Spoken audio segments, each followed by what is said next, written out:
What's happening, guys? Welcome back to the Monster Bass channel. We got a pretty interesting topic we're going to discuss today, and that is how to repair your jigs. Now, this is a box of swim jigs. It is probably my favorite lure to throw. I've got all different kinds of weight sizes, standard sizes, larger sizes, finesse swim jigs, etc. But I'm going to show you what happens sometimes when you break one, and I'll show you what I mean by that, and how to repair it. So let's dive in. So what's going on, guys? Thanks for checking out this video. My name is Jeremy Francis. I run the channel and the page called Fishing the Lone Star. Would love for you to give me a follow or subscribe here on YouTube. Check out all the videos I have coming at you over on my channel. But today we're talking about repairing your swim jigs or even just your standard jigs, and particularly how to replace the skirt. All right, so this skirt has come off of this swim jig. This is the V&M swim jig. It's the pole swim jig. It is the one that I probably throw the most. I have more of this swim jig than any others. I do like the head design, everything about this swim jig. Unfortunately though, the ring that holds your skirt material on, this is obviously not a hand-tied swim jig, but the material that holds the skirt on, usually after a couple of years, and depending on how much use you get out of it, which this one's pretty tattered. All right, I've caught a lot of fish on this particular swim jig, like literally this exact one. Your skirt material will break and will come off, and so we're going to talk about how to replace this mess and make your swim jig new again, and even maybe upgrade it, provide a little customization. So what I'm gonna do is I'm gonna take the camera off the mount. I'm gonna put it around on my chest and get you a better view of how to repair this. So let's check it out. All right, guys, so as I mentioned, let's take a look here. I've got a replacement skirt. I'll talk about that in a minute, but here's usually what happens is this little rubber material right here will crack and come apart.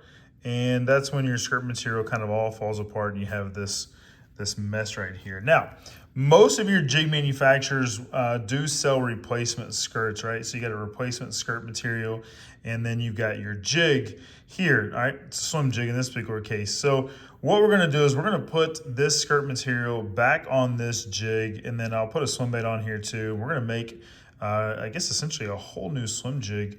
And essentially the way this is gonna sit on here is that rubber skirt is gonna go right up there on the head here, right in that notch right there. All right, so you're just gonna push it up on there. You kind of want to determine, what do you want to be on top or bottom here? If it's gonna sit like this, do you want kind of this tinsel material to be on top and a little bit of this gray skirt and the blue portion to be on bottom, or do you want to reverse that and have the blue portion be on top and this tinsel be on bottom? I think for me, I want the tinsel on top, all right? So if my swim jig is going to sit like this, then that means I need to thread the hook through here, all the way up and around so that it sits like that. And then this skirt material will basically fall back down over the rest. Now, what I like to do here with my replacement skirt material is make one end a little shorter than the other, and I'll show you why in a second. So I'm going to pull this little black placeholder here. I'm going to pull that black band up a little bit, and you'll notice that this top portion is shorter. This portion down here is longer. This is going to be the portion that I actually turn this way and put the hook through. And the reason why is because when that jig, when the skirt sits on, the smaller portion is going to hang, you can see about maybe ½ inch past the hook here. That longer portion is what's going to fold back over, and then I want to match almost the same length here, so it's one standard length. If you keep that band right in the middle, they're not going to come out to be the same length. So let's do that now. Let's thread this material on. Again, I want kind of that tinsel material to be on top. That would actually make it on bottom, so I'm going to rotate it this way. That would make it on top right there. So now let's give this a go. So I'm literally just going to stick the hook right in the middle there.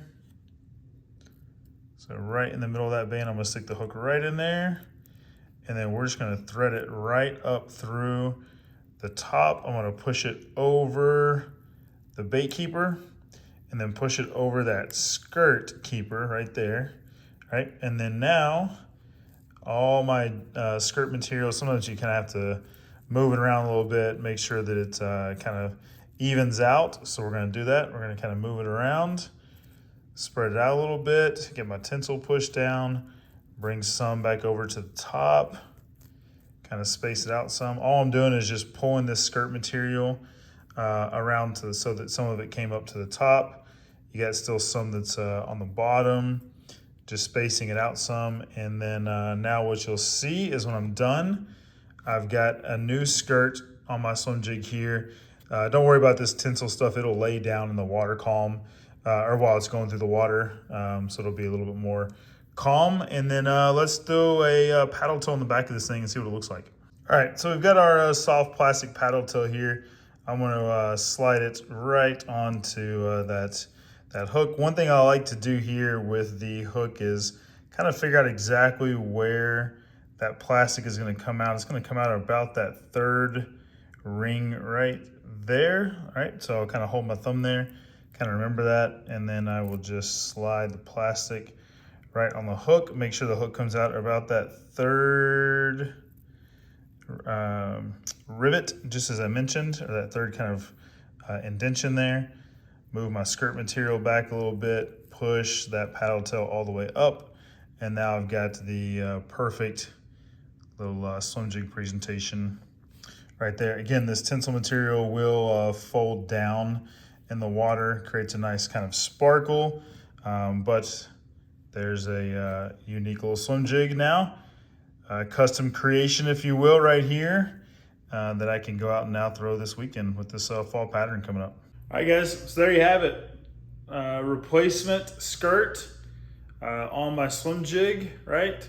That's a 1/4 ounce swim jig. I love this color. It's a great little combo here that's gonna work great in the fall, and I'm actually go out and throw it this weekend on Lake Fork. So there you go, guys. The only thing I might actually then come back and do is trim this skirt a little bit just to kind of my preference or liking, but that's not a decent, that's not a bad length there. It's actually pretty good.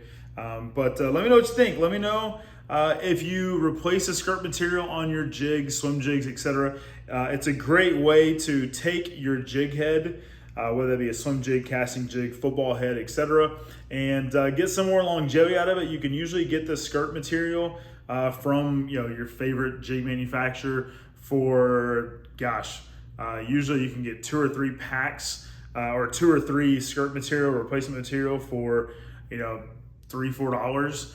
So it's a pretty easy way to switch up your skirt material, switch up your skirt colors, add some tinsel and some flash to it if you want. But I don't know, guys, let me know what you think. Let me know if you switch out your skirts on your jigs, if you kind of customize them, make them your own, or what other things you do to trick out some of your swim jigs, etc. We'd love to hear it. Drop me a comment, let me know. Make sure to subscribe right here to the Monster Bass channel, because we're going to bring you more helpful videos to help you with your gear, your tackle, and just to catch more fish while you're out there. So you know what we say, Monster Bass, go catch one.